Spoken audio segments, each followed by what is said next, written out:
Noreen and welcome to my kitchen and another episode of What's for Dinner. Today we are going to make Salisbury steak at the request of Micah because this is the night I make her birthday dinner. Her birthday was on Halloween, but we were out that night, and every year they get an out night and they get a home cooked night. And tonight we're having Salisbury steak for Micah's birthday. Let's go see how we make this.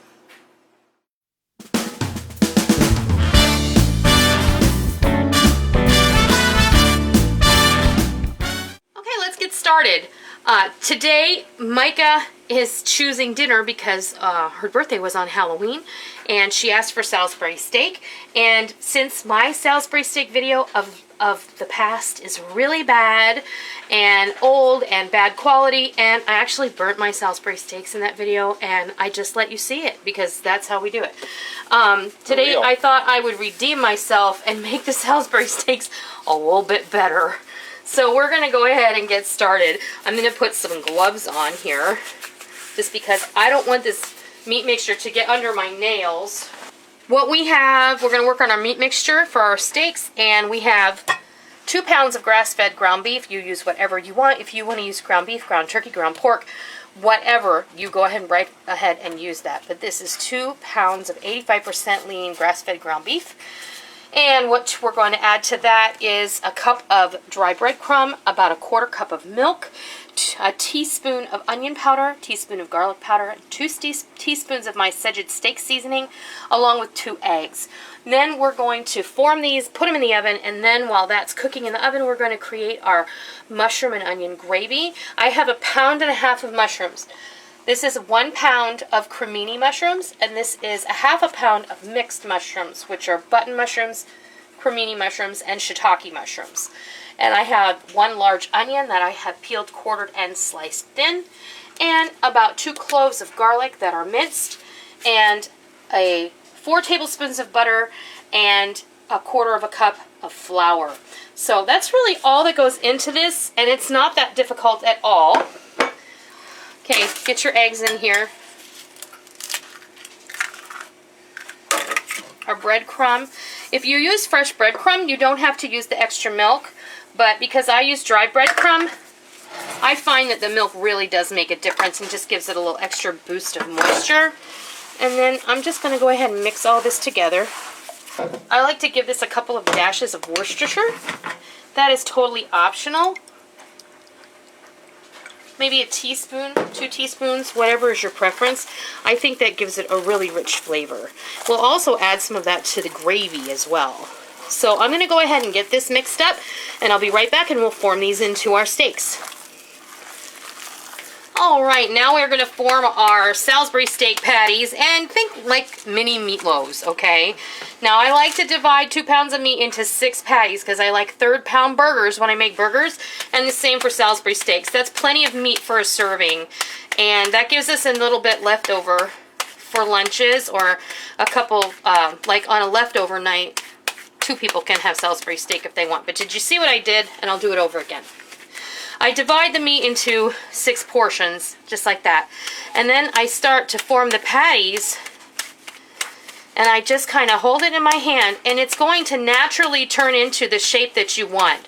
So you just continue kind of putting it in your hand and then mashing it down, and as it elongates itself, it turns into this beautiful little oval shape.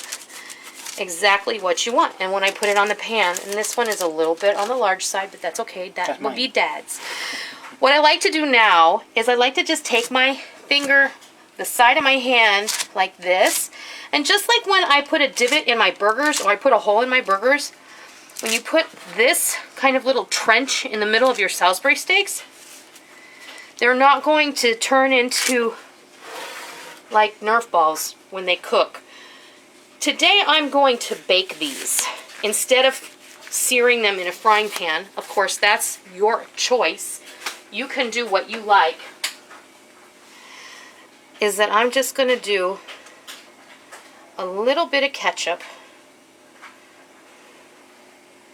on each one of these. Okay? And take my pastry brush and glaze it. And this is going to give a really, really nice finish to your Salisbury steak. You don't have to do this at all. If you don't like the ketchup idea, you don't have to do it. I just think sometimes I put the ketchup in the meat mixture itself, but when I bake it in the oven, the ketchup, you know, it cooks into the patty, and it keeps it nice and moist. It bakes right in.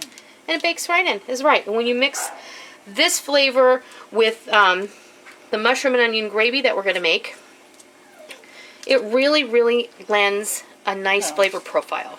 Ketchup makes an excellent seasoning. Sure it does. Because it got a lot of other stuff in it, you know.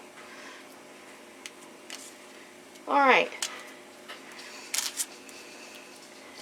My oven is preheated at 350 degrees.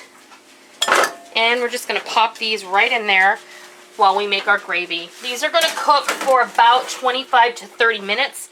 Okay, while our Salisbury steaks are baking in the oven, we're going to go ahead and build our gravy. I went ahead and I melted that 4 tablespoons of butter, and now we're just going to go ahead and saute off our veggies, our onions and garlic and mushrooms, and we're going to do them all at one time, and then we're going to thicken it with a little Wondra flour, and we're going to spill our mushrooms all over the top of our stove. That's all right. No biggie. Just put everything in here all together.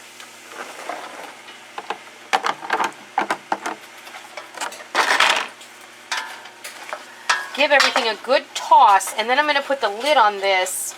I'm going to break up the onions real good, and then I'm going to put a lid on it, and I'm going to let this steam for just a few minutes so that everything will start to render its own water. That way I'll take the lid off and I'll saute everything, and everything will be delicious. Then we'll start to thicken it, pour in the broth, and we'll be back when it's time to do that. Alright, our vegetables are nice and tender.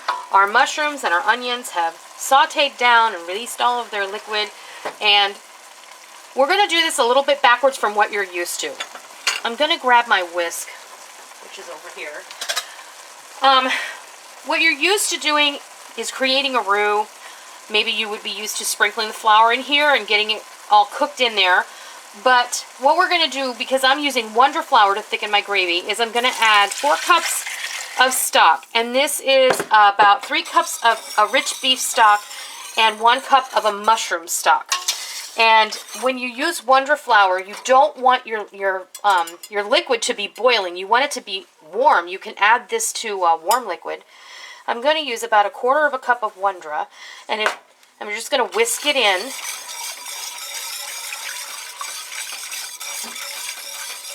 And then the only other thing that I am going to add in here is a splash of kitchen bouquet. These are 2 of my favorite kitchen must-haves in my cabinet.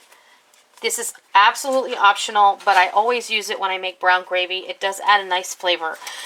Now, if you're not familiar with Wondra, and this is not an advertisement, but if you've been with me for a while, many of you may know that I talk about this all the time.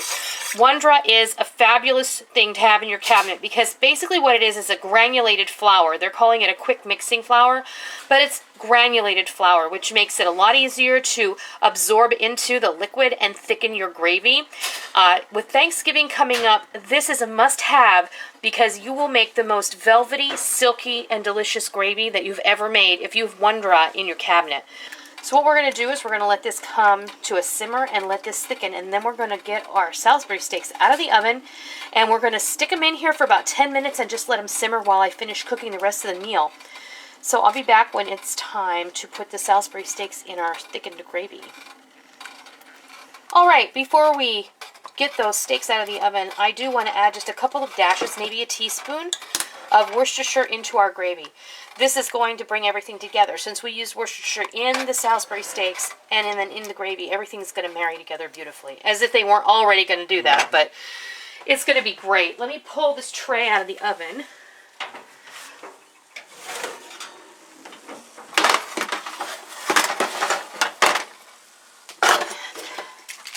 And you can just take your Salisbury steaks.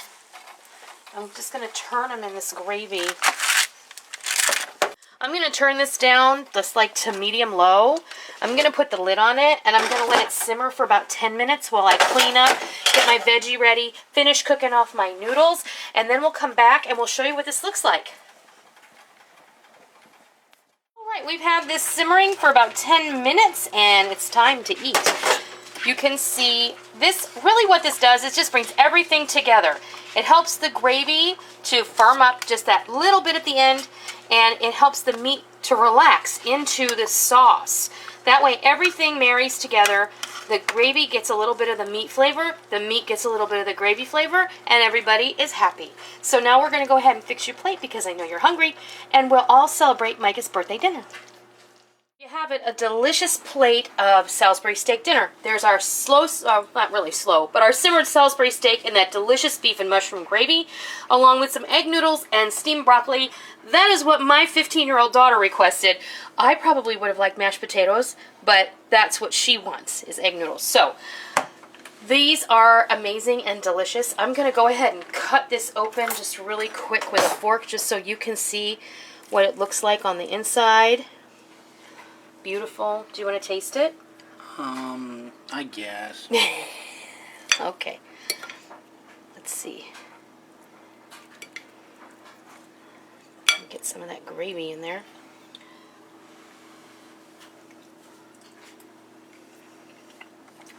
Wow. Good? Mm-hmm. I'm going to try it too.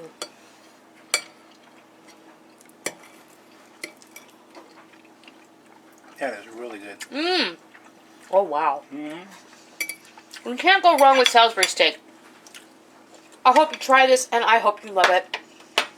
And until next time, I'll see ya. Thank you for joining me in my kitchen today. I hope you liked what you watched today, and I hope that you try it, and I hope that you love it. If you like what you saw, please consider hitting the thumbs up button and giving me a positive rating.